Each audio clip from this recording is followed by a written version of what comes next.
Bismillahirrahmanirrahim. Wa kana sallallahu alaihi wasallam, dan adalah Kangjeng Nabi Muhammad sallallahu alaihi wasallam qad wulida maftunan maqtu as-surrati. Qad wulida, sungguh telah dilahirkan, maftunan, dalam keadaan sudah terkhitan, maqtu as-surrati, dan dalam keadaan sudah terpotong ari-arinya, ari-ari pusarnya. Inilah satu keistimewaan dari Rasulullah Shallallahu Alaihi Wasallam, bahwa beliau itu terlahir sudah dalam keadaan sudah dikhitan. Jadi ini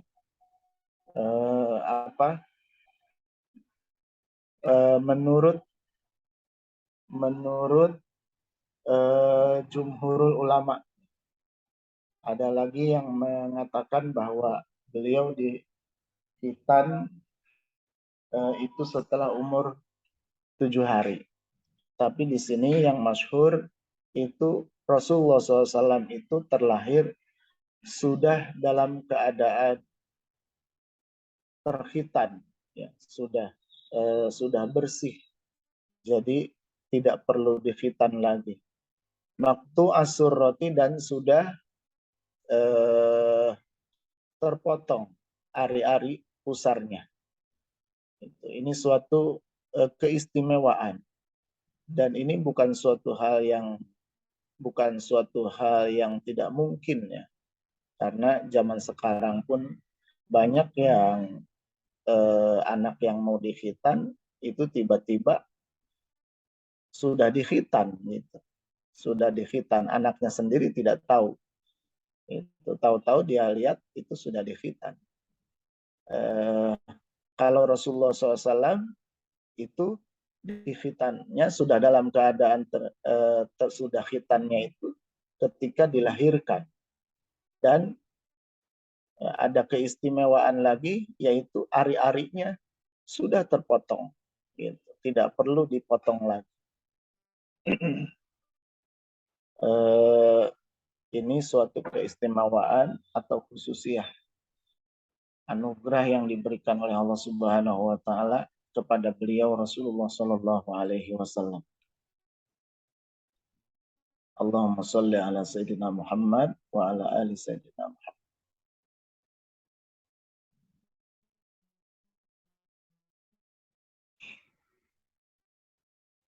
Waruwiya, dan diriwayatkan, an ummihi, dari ibunya Aminah, yakni Sayyidatina Aminah.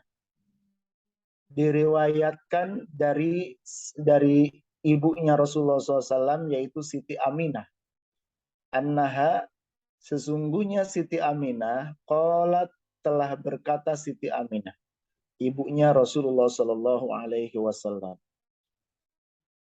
qad waladtuhu nazifan ma bihi qadar.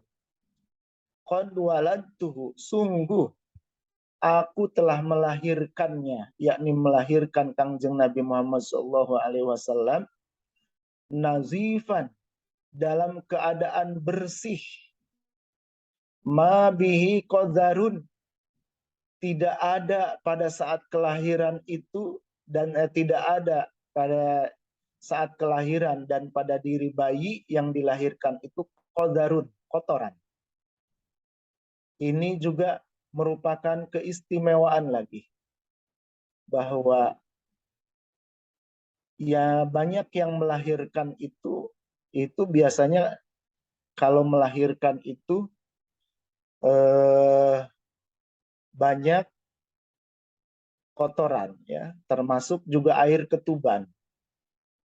Air ketuban dan banyak, dan darah, ya, bercampur darah juga di situ. Tetapi Rasulullah Shallallahu Alaihi Wasallam itu ibunya sendiri yang mengatakan bahwa aku melahirkannya, yakni melahirkan Kanjeng Nabi Muhammad SAW itu nazifan, bersih. Tidak ada kotoran. Ma bihi qadarun. Tidak ada kotoran. Kenapa mengatakan seperti ini? Karena ya beliau sendiri pasti sudah menyaksikan orang-orang yang melahirkan di zamannya itu ya kebiasaannya itu pasti banyak kotorannya, darah dan air ketuban terutama. Bahkan juga banyak yang bayinya penuh dengan apa ya, kayak semacam kulit kulit ari gitu ya. Tetapi Rasulullah SAW itu lahirnya, ini kata ibunya, bahwa Rasulullah itu lahirnya sudah bersih. Rasulullah itu bersih dari kotoran. Inilah kelahiran yang sangat istimewa. Wa an Aisyah radhiyallahu anha, dan diriwayatkan dari Sayyidatina Aisyah radhiyallahu anha, yaitu istrinya Rasulullah Shallallahu alaihi wasallam, putrinya Sayyidina Abu Bakar Siddiq. Bagaimana Siti Aisyah, apa yang dikatakan oleh Sayyidatina Aisyah tentang Rasulullah SAW, suaminya? Ma ra'aitu farja Rasulillah sallallahu alaihi wasallam qattu.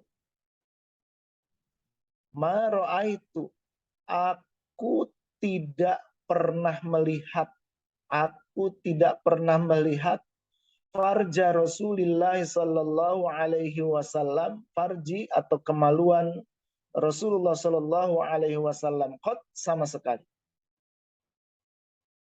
Selama aku bersama-sama dengan Rasulullah Shallallahu Alaihi Wasallam, aku belum pernah melihat farjinya Rasulullah Shallallahu Alaihi Wasallam. Subhanallah.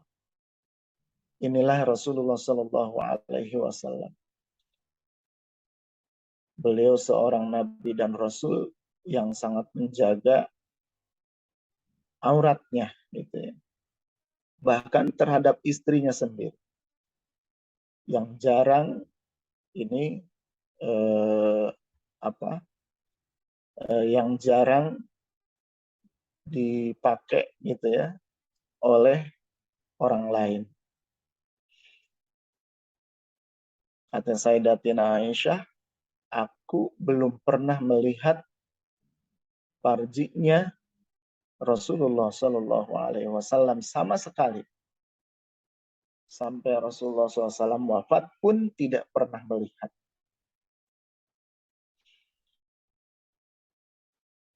Inilah Rasulullah SAW. Ketika Rasulullah SAW masih muda pun, masih muda, ketika Rasulullah itu sedang memperbaiki, apa kalau tidak salah memperbaiki Ka'bah atau ya, itu Rasulullah SAW itu naik gitu, naik ke atas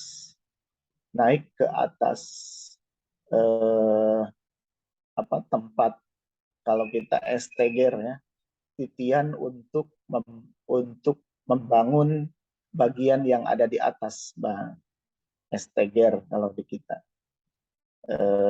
Rasulullah SAW naik ke situ, tiba-tiba ada angin yang bertiup. Tiba-tiba ada angin yang bertiup dan menyingkap kakinya. Menyingkap kaki saja, kalau kita biasa-biasa aja. Tapi beliau Rasulullah SAW langsung menutupnya dan merah mukanya. Inilah Rasulullah SAW. Jauh sekali jika dibandingkan dengan kita umatnya. Bahkan banyak apalagi zaman sekarang, banyak yang tidak malu mempertontonkan auratnya. Bahkan dengan bangganya auratnya itu ditontonkan. Mari kita sama-sama mulai dari sekarang berusaha menjaga aurat kita. Menjaga aurat kita, karena itu yang diperintahkan oleh Rasulullah Sallallahu Alaihi Wasallam. Wa an Ali radhiyallahu anhu, dan dari Sayyidina Ali radhiyallahu an, beliau ini adalah sahabat Rasulullah Shallallahu Alaihi Wasallam, bahkan keluarga, yaitu keponakan Rasulullah Shallallahu Alaihi Wasallam, Ali bin Abi Thalib, di mana Abi Thalib itu adalah pamannya Rasulullah Shallallahu Alaihi Wasallam. Abi Thalib itu putra Abdul Muthalib. Jadi Abi Thalib ini kakaknya Sayyid Abdullah. Sayyid Abdullah itu ayahnya Rasulullah. Nah, berarti anak Pak D gitu ya.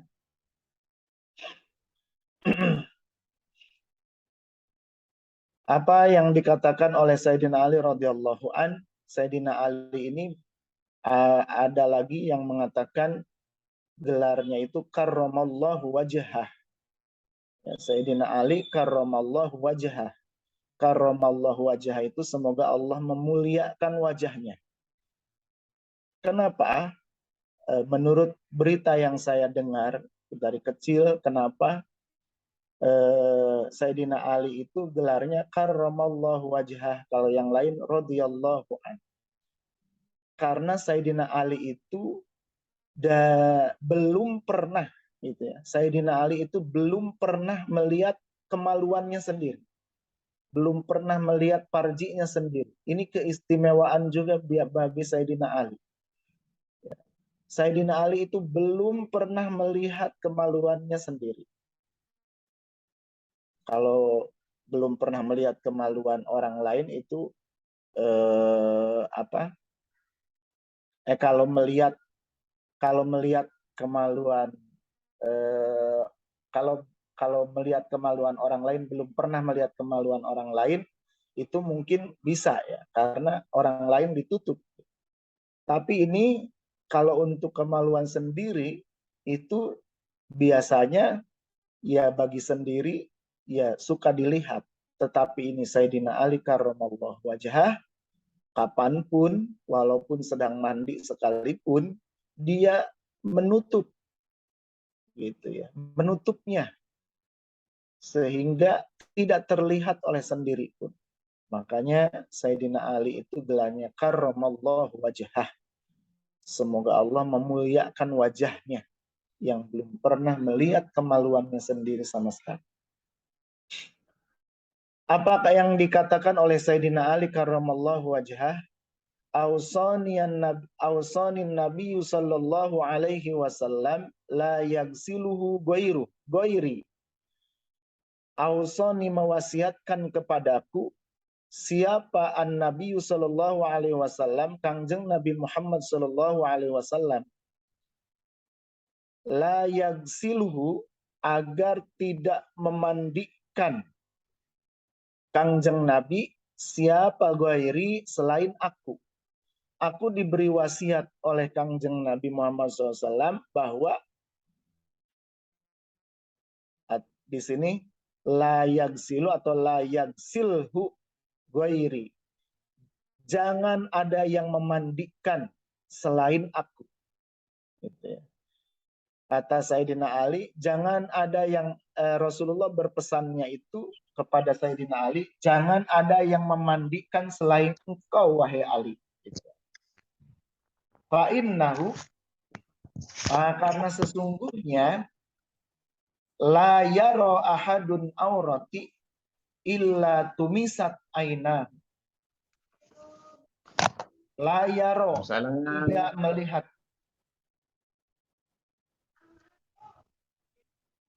La yaro, tidak melihat siapa ahadun, seseorang, aurati, kepada auratku, sabda Rasulullah, illa tumisat, kecuali akan dihapus ainahu, pandangan matanya.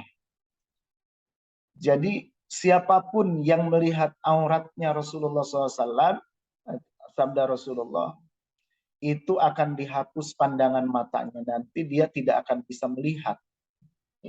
Ini khususiyah Nabi Muhammad SAW. Maka Rasulullah Shallallahu Alaihi Wasallam itu berpesan, berwasiat kepada Sayyidina Ali, wahai Ali, nanti yang memandikan aku itu kalau aku sudah meninggal, engkaulah yang harus memandikannya. Jangan ada seorang pun yang memandikan selain engkau.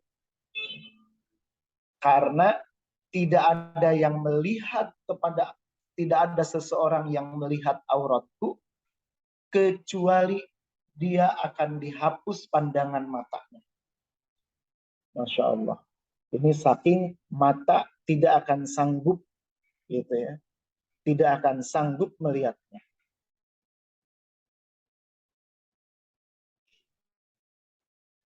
Ini Rasulullah SAW sangat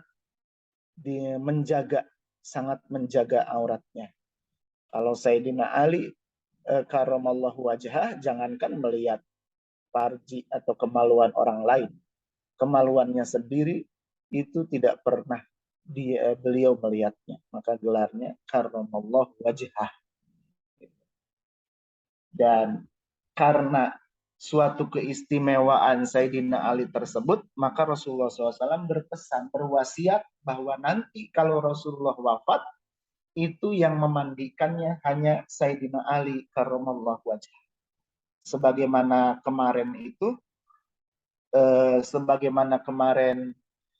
di dalam pengajian sebelumnya dikisahkan bahwa Sayyidina Ali ketika memandikan itu wangi. Rasulullah SAW itu wangi. Sayyidina Ali berkata, engkau itu wangi ketika masih hidup, dan ketika sudah meninggal pun, menjadi mayit pun, engkau wangi. Tetap wangi.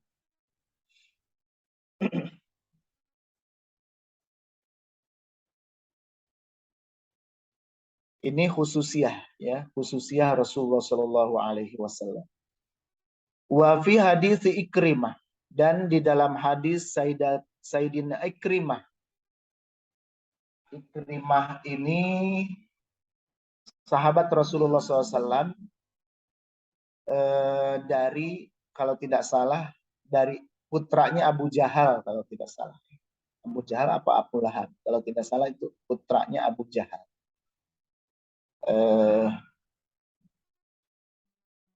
Makanya jarang disebut ayahnya. Ikrimah aja.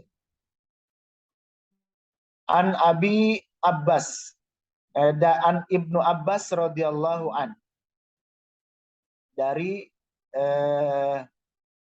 Sayyidina Ibnu Abbas, sahabat Rasulullah SAW, seorang ulama sahabat yang pernah bersama-sama Rasulullah, tapi waktu Rasulullah masih ada itu beliau masih sangat muda. Dari Sayyidina Abbas, Ibnu Abbas radhiyallahu an, annahu, bahwa sesungguhnya, annahu sallallahu alaihi wasallam, bahwa sesungguhnya Rasulullah sallallahu alaihi wasallam, nama, tidur Rasulullah, hatta sumi alahu gotitun, sampai terdengar dari Rasulullah itu gotitun, yaitu gotit ini adalah nafas, suara nafas yang keluar dari orang yang tidur. Walaupun tidak mendengkur, kalau mendengkur kan keras ya. Tapi kalau orang tidur itu, kalaupun tidak mendengkur, itu beda suaranya. Gitu. Kalau orang yang tidur itu. Jadi nafas ya orang yang sedang tidur itu bisa dibedakan dari orang yang tidak tidur. Jadi ada suaranya terdengar dari Rasulullah SAW itu gotitun. Kalau kita katakan ini dengkuran, tapi bukan mendengkur yang keras, tapi hanya beda dari orang yang tidur, dari orang yang terjaga, dari yang tidak tidur gitu. Ini berarti Rasulullah SAW itu sudah tidur. Setelah terdengar suara gotit itu, yaitu dengkuran dari orang yang tidur tersebut, nafas dari orang yang tidur tersebut. Faqoma, lalu Rasulullah SAW terbangun. Fasolla, lalu Rasulullah SAW sholat. Walam yatawaddo, dan Rasulullah SAW belum wudhu. Kenapa hal yang demikian ini terjadi? Rasulullah SAW sesudah tidur, terus sholat, tidak wudhu dulu. Qala, berkata, siapa Ikrimah. Siapa Ikrimah atau Ikromah? Li'annahu, karena sesungguhnya Rasulullah SAW, karena adalah Rasulullah SAW, itu mahfuzon, dijaga, dipelihara. Mahfuzon, terpelihara. Jadi Rasulullah SAW itu terpelihara. Artinya bahwa jaga dan tidurnya Rasulullah SAW itu sama saja. Jangankan Rasulullah ya,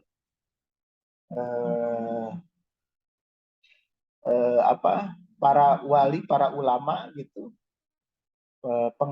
pengikutnya Rasulullah Shallallahu Alaihi Wasallam itu bagi mereka banyak yang tidur itu sama dengan terjaganya gitu ya. Kelihatannya tidur, tapi sesungguhnya mereka itu terjaga. Gitu. Karena seperti yang dikatakan oleh yang diriwayatkan, yang dikisahkan oleh Imam Malik dan Imam Syafi'i, Imam Maliki dan Imam Syafi'i, ketika Imam Syafi'i berkunjung ke rumahnya Imam Maliki, Imam Syafi'i itu sudah terkenal sebagai ulama besar. Ya.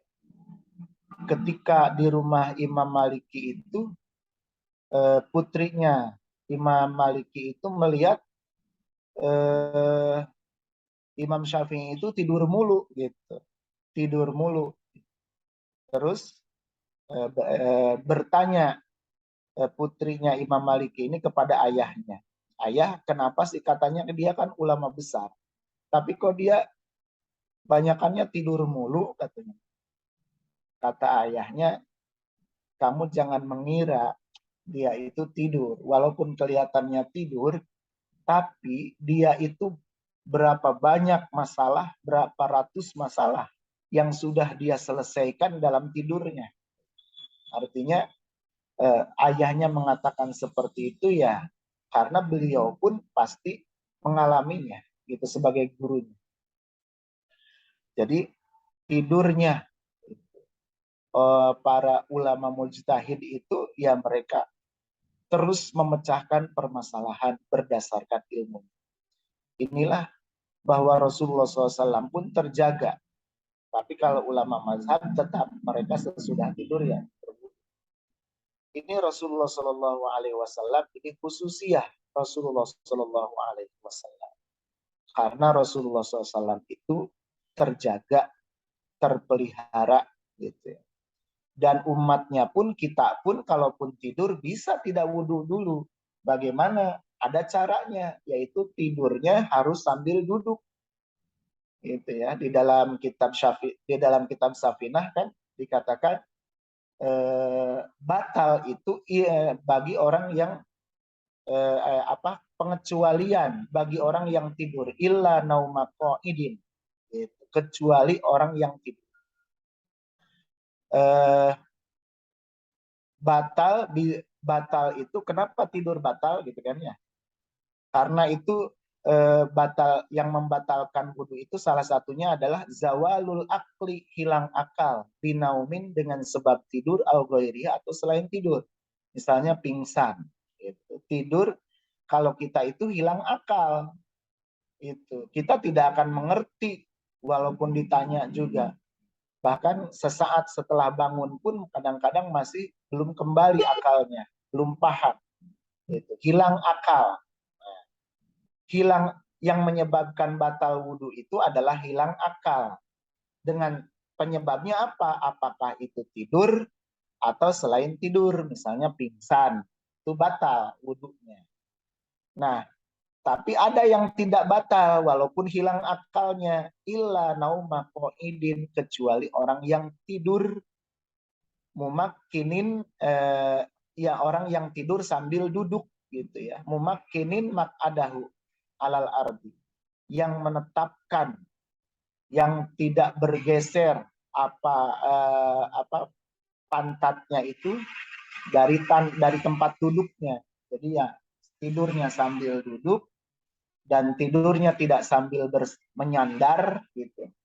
Dan pantatnya tetap tidak mengangkat-ngangkat gitu kan. Kalau misalnya ngantuk kan ada yang sambil ngangkat sampai terangkat, dianya tertunduk ke depan, pantatnya ngangkat, nah, itu batal. Tapi kalau tidurnya ajeg gitu ya, dia tidur punya wudhu sambil duduk tidurnya dan ajeg gitu, maka dia tidak batal. Itu kita umatnya ya. Walaupun kita sudah hilang akal karena tidur, tetapi kita tidak batal. Ini menurut mazhab Imam Syafi'i rahimahullah. Nah, ini apalagi Rasulullah Shallallahu Alaihi Wasallam yang mahfuzan gitu. Nanti akan di dalam pasal selanjutnya itu bahwa Rasulullah SAW itu akalnya itu sangat sempurna dan terjaga, terpelihara akal Rasulullah SAW itu. Maka di sini pantaslah bagi beliau memiliki khususiyah. Demikianlah yang bisa saya sampaikan pada kesempatan hikmah ini, karena selanjutnya adalah pasal yang baru dengan tema yang baru. Saya cukupkan sampai di sini. Mudah-mudahan apa yang tadi kita simak bermanfaat, dan apabila ada yang salah dari bacaan dan penjelasan saya mohon maaf yang sebesar-besarnya. Wabillahi taufiq wal hidayah wa min rasulih sallallahu alaihi wasallam. Assalamualaikum warahmatullahi wabarakatuh. Waalaikumsalam warahmatullahi wabarakatuh.